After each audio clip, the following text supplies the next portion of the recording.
Brianna, thank you so much for joining us once again. I really look forward to our conversation. I think with your background, both professionally and then who you are as a person, really is going to offer us quite a bit. So thank you for being with us here today. Thank you so much for having me again. I genuinely appreciate and look forward to these conversations with you. Let's get started. Brianna, tell us a little bit about your professional background and then what has been your time consuming endeavor as of late. So I've been in the social services field for about 11 years. I got my master's in social work in 2015. After that, I started diligently practicing social work. As of this year, I started Esperanza de Tejas. It is a 501(c)(3) organization that serves Nueces and Harris County. And we focus on ending food insecurity, um, assisting people to find credible and holistic healthcare, and ensuring that everyone has a fair education, a chance at an education. That's been my passion project. It's my life. And I'm also now a mom to be. So that's been consuming my time as well. You're staying busy, huh? Very busy. Brianna, one of the things that I really appreciate about you and your nonprofit is how transparent you are with the public about what you're doing. And I'm very curious. The title of this series is Grace in Polarizing Times, but for me, one of the things that I appreciate about people showing grace is that it's not just during those polarizing times, but then it's choosing to be intentional about how you show grace. I'm very curious about how you show grace through your nonprofit for the different communities you serve. So, one of the things, first and foremost, is our philosophy is amor y esperanza, love and hope. And we genuinely believe that each person deserves to be treated with dignity, respect, and provide that love and hope for them because it goes such a long way. To have grace during these times means to not look down on anyone. I have had people come and they're like, we need so much help right now. It's usually not like this, but the pandemic has really hit us hard. It's okay. We're the type of organization, I know some other organizations are different where they want to know the full backstory and make sure that you've been in need for like a year, 2 years, 3 months. We're very fluid in the services that we provide. So if this is a one time thing for you, it's a one time thing. If this is something that's going to be needed until we can provide self sufficiency, then that's okay too. We don't need to make anyone feel less than right now, um, because they need something that they don't have. Our main focus and goal is to provide that, to see where their strengths are, to see what their vision is, and see how we can assist them to get there. So when you think about grace, is it something that you are intentional with your nonprofit, or is it just really become a part of who you are as a person and that's impacted your nonprofit? I think it's something that has become a part of me and it has trickled into me forming Esperanza and the services that we provide. I have gone through various stages in my life where at times I was shown grace from that one person, and it really made such an impact in my life. And I remember how they made me feel, how in my darkest moments, I felt like a human being again. I felt like I wasn't a thug, or I wasn't the person who needed food, or the person who needed help with the bill. I was just Brianna. I wasn't a number. So I keep that with me at all times. And I want to make sure that we do the same with Esperanza. That's awesome. That's awesome. So one of the things that I said earlier or I mentioned was my opinion of you, and I do think that you are a very intentional person in everything that you do. I hope I'm not wrong. But one of the things that's really caught my attention is, again, going back to that idea that grace is something that shows up at all times, not just during polarizing times, but at any other time. And one of the things that I'm a big fan of is how you interact with your board. you are so uplifting, and the way that you show grace with them is absolutely amazing. So, can you tell us a little bit about what you do with your board, how you're uplifting, how you show them grace? I can just gush about them. They're just amazing. I'm myself. My board, I was very intentional in choosing my board and choosing who I wanted to interact with my baby, because Esperanza is my baby, before my babies came. Um, and I just treat them how I would want to be treated. I've had instances where I've been in situations where I was not the boss. I definitely was not the CEO. And I felt this big walking into meetings and even smaller walking out of meetings. So when I interact with them, I really take a strengths based approach. It's not like, why didn't you do this? Or I wanted this done this way. Really allowing them to take the lead, really allowing them to have their own voice in Esperanza and their own vision as well. Because at the end of the day, it's a collective effort. I would just be lying to say, it's just me. I'm just this amazing person and I do it all by myself. No, that's a bold faced lie. They really play such a pivotal role in us thriving right now and really coming into our own as an organization. So I just keep that in mind. I let them do their thing. I let them run with ideas or programs that they want to do or partnerships. And I just treat them with respect and dignity. That goes a long way. People are like, that's so corny to say, but it's really not. When you actually treat people with respect, dignity, show them that love and hope, you'll really see someone come into their own, really find what they're good at. For instance, I had brunch with one of my board members about a week ago, and she was like, "Hey, I wanted to ask you this question, but I don't know." I said, "Hey, what's up?" She goes, "I really am interested in like seeing if I can do a few episodes of our podcast." I'm like, "Girl, yes, please, by all means." And she's like, "I know you've been doing them." And I'm like, "I'm pregnant with twins. I got so much stuff going on. You can take it. But just really allowing, like, oh, I'm really figuring out that I like to have discussions and I like to facilitate. Let's do it. Let's see how I can help you come into your own on that, really find your passion. So to me, that's how I show them grace. And they show me grace 24/7. They have literally become my family besides colleagues. And it's just I've never worked in such a great environment. And I'm not saying that because I created the organization, but I thoroughly look forward to meeting with them. I thoroughly look forward to having tough conversations with them because they push me to my limits and in a good way. So that was gonna be my follow up question. When you're having those tough conversations with them, just like any organization, accountability is a big piece of what you do. Do you find it difficult to navigate those tough conversations and keep in mind accountability and grace? No, I think when you do it in a fashion that is not degrading to where it really comes off as constructive criticism, because I can tell they genuinely care about the organization, the mission and what we're doing. It's not a problem. Like Angel's the president of my board, and he's the one that mostly has the tough conversations with me. He's like, "Yo, Brianna, saw what you posted on Facebook. Let's remember that you're a CEO, so on and so forth." Or, "Hey, I see that you're sending out emails. It's already 10:30 at night. We need you to chill." So, or I come up with like some off the wall idea and they're like, "Bree, no, we need to focus on this and get this done. Let's be very efficient in our work. Let's be very intentional with our work. Let's not have too many programs. It gets too muddy." So they humble me. They, bring me down, from cloud nine to earth. And they do it in a way to where I'm not like, taken aback, or I leave a meeting crying.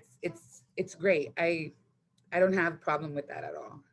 That's great. I think it points to the time investment from everybody in that relationship, because it really boils down to, I think, about personal relationships, getting to know that person, knowing how to approach them, and being able to speak to them so that what you're saying resonates with them, makes them be reflective, or whatever it is that your goal is. Because I think people understand when we are authentic and that they can buy into you as a person. So good job to you guys. I'm a big fan again of how you interact with your board. So good job with that. Thank you. So we've talked about the professional side. Now let's talk a little bit more about the personal side. I'm very curious because, like I said, I think you are a very intentional person.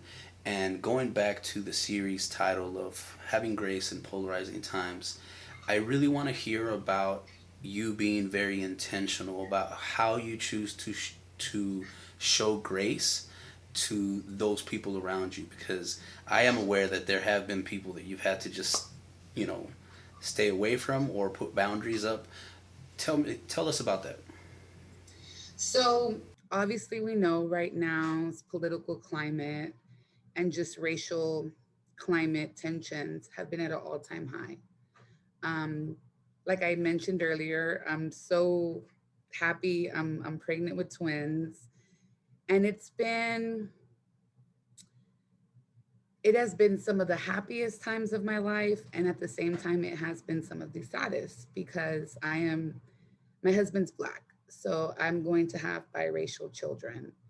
And I've had those tough conversations, or I have seen families' Facebook posts where they're referring to George Floyd or Breonna Taylor in a derogatory manner because of their race, or not understanding why I support Black Lives Matter, or having those, well, are they going to be Mexican enough? Are they going to be Black enough conversations? So, really being intentional. And I think I learned this from you at our last conversation, is providing that education and having those open dialogues. And if someone is not taking that in, then I did my due diligence, right? I had that conversation with them. I had that open dialogue to where they were able to state what they thought. I was able to state my ideologies and beliefs. And if nothing changes after that, and if there's no middle point, then it is what it is. You have to put up those boundaries. Because I just had this conversation with my mother. She has been she supports everything I do, from my nonprofit to my life. She's so excited about her grandbabies coming into this world.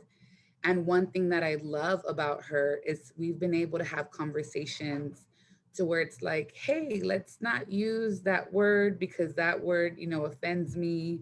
Or I know sometimes in our culture, we might refer to so and so as this or that. Let's not use that word whatsoever.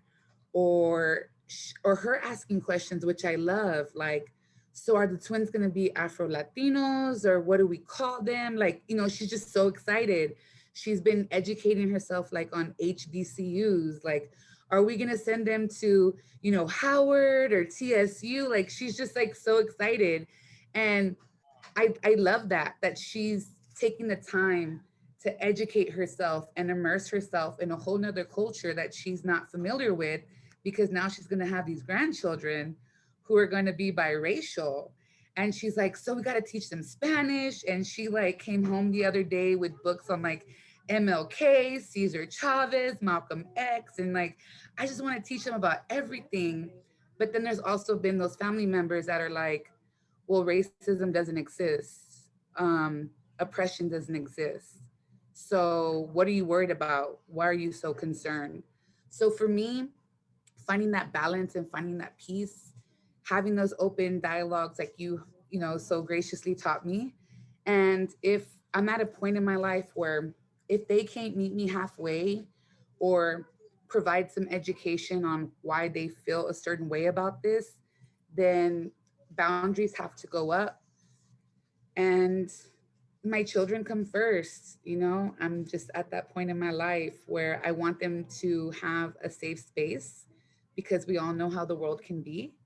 And that's all I want. So I've created boundaries with family by having those dialogues and those conversations, or removing myself from situations where I feel I'm not going to be graceful, you know? So just being very intentional on who I surround myself with, because at the end of the day, I want my kids to be around love and positivity. I'm very curious, Brianna, and this is really something that I've had to be very reflective about myself with. When you decide to put up those boundaries because of everything that you just mentioned, is it something that you revisit at a later time? Are you one of those people that just puts that boundaries up and moves on and you don't revisit it? How do you handle those? Um, I revisit it, and the reason why I revisit it is my mom has really taught me. She has gone through some tough situations in her life, and she has really taught me the power of people can change. You need to provide that education. Maybe sometimes when you have that conversation with them, it doesn't resonate, it doesn't marinate, they don't have that aha moment. So if I go back and it's the same thing, and if I try again, it's the same thing, then it gets to a point where I'm like, all right, I'm moving on, you know? But I have had those family members that have really been like, hey, I really didn't see it like that. I'm so sorry. And can you provide me some articles, or, something that is peer reviewed? So evidence based, things like that, which I love because that's my jam. But yeah, it just, I will revisit it, but there will be a certain point where I'm like, okay, it's not getting through. So I'm done. Well, I think it's one of those things where you really have to be self aware. Many years ago, I have this friend who said something in passing that's always stuck with me. He said, give somebody long enough, and they're going to surprise you in both a good way and a bad way. And I understand that it's very easy on social media to put boundaries and, hey, I'm gonna, X out this person or cancel them out, whatever it is that you do. But with family members, that's a different conversation. You really have to give people an opportunity to grow, and there is no set number. There is no talk about, hey, we're gonna revisit this 3 times, and then after that third time, if you don't get it, well, then you're out, right? Yeah. But it's something that I know for me, I have to actively work on. It's not something that is easy. I know for me it's not. So I applaud you for it. Thank you. Awesome, awesome, awesome. Talk to me a little bit more about your concerns with your kids, because I know you're very, very excited, and sort of the grace that is present or lack thereof right now. Um, I would be lying if there hasn't been moments where I just have to turn off the TV or social media because I'm just in tears. And my husband, his perspective is so different, being a black man in America. So when I'm just, I feel like my heart's broken by some of the stuff that I see, or I have these conversations with him where I tell him I genuinely fear for our children's lives growing up in this day and age. We've seen people that have lost their life by getting pulled over, lost their life by walking to get a bag of Skittles. These mothers who, or parents who find out through social media, because we're in a day and age where everyone is recording everything. I would hate to go on social media one day and not even have that phone call from the police and find out that my kid is gone. So it's been tough. I worry. One of the things that my mom has taught me is that all we can do is make sure that the environment that we have here at our home and within our family unit is one of love, authenticity, and that we show my children that they're seen for themselves, not because of the color of their skin. I think a lot of us need to give each other grace. I don't see it. It's gotten so ugly and muddy um, in today's political climate, or with racial tensions, where it's very either black or white. There's no gray. There's no in between. I see people losing friendships, losing family members over it. And I genuinely believe that if we were to see each other for our differences, because I often hear people, well, I don't see color. And for me, when you say you don't see color, that means you're dismissing someone being on this earth. Because I know for me, I'm a proud Chicana, I'm a proud brown woman. And for someone to say, well, I don't see you as a brown woman, well, you're taking away a lot from me, a lot from my identity.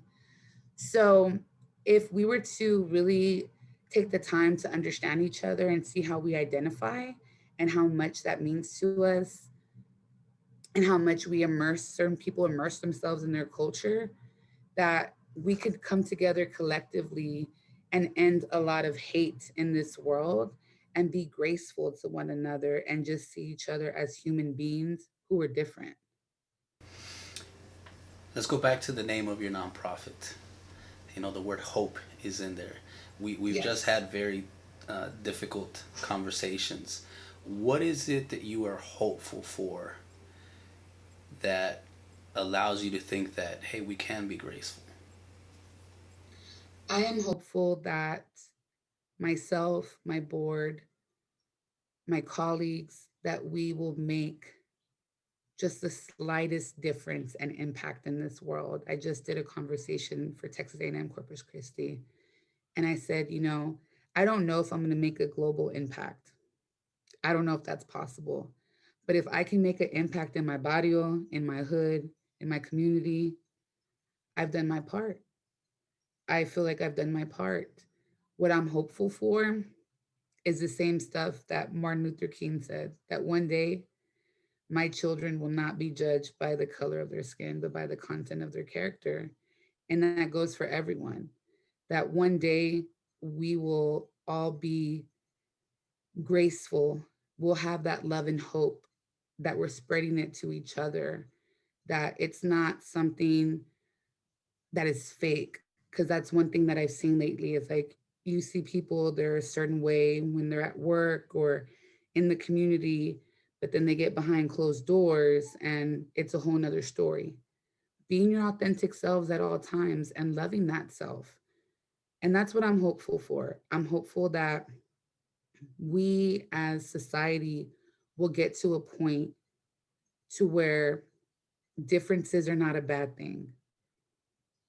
I love that you mentioned your own space, your own barrio, because so many times it's so easy to get swept up in the big things that we forget that, hey, the biggest impact happens directly around me. Those neighbors upstairs, next door, in front of you, behind you. You know, you Yeah. mentioned your mom and all the things you've learned from her. So I think that's in a mindset that I'm gonna adopt. I think that's beautiful. So thank you for that, Brianna. Thank you so much for your time. I really appreciate who you are as a person.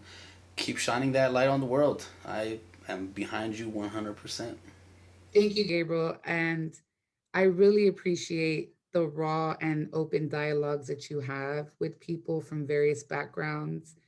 What you're doing is something that right now our society needs. They need to see conversations like these. They need to see that differences are okay and that there's so many people out here. Your conversations genuinely give me hope. So thank you for that.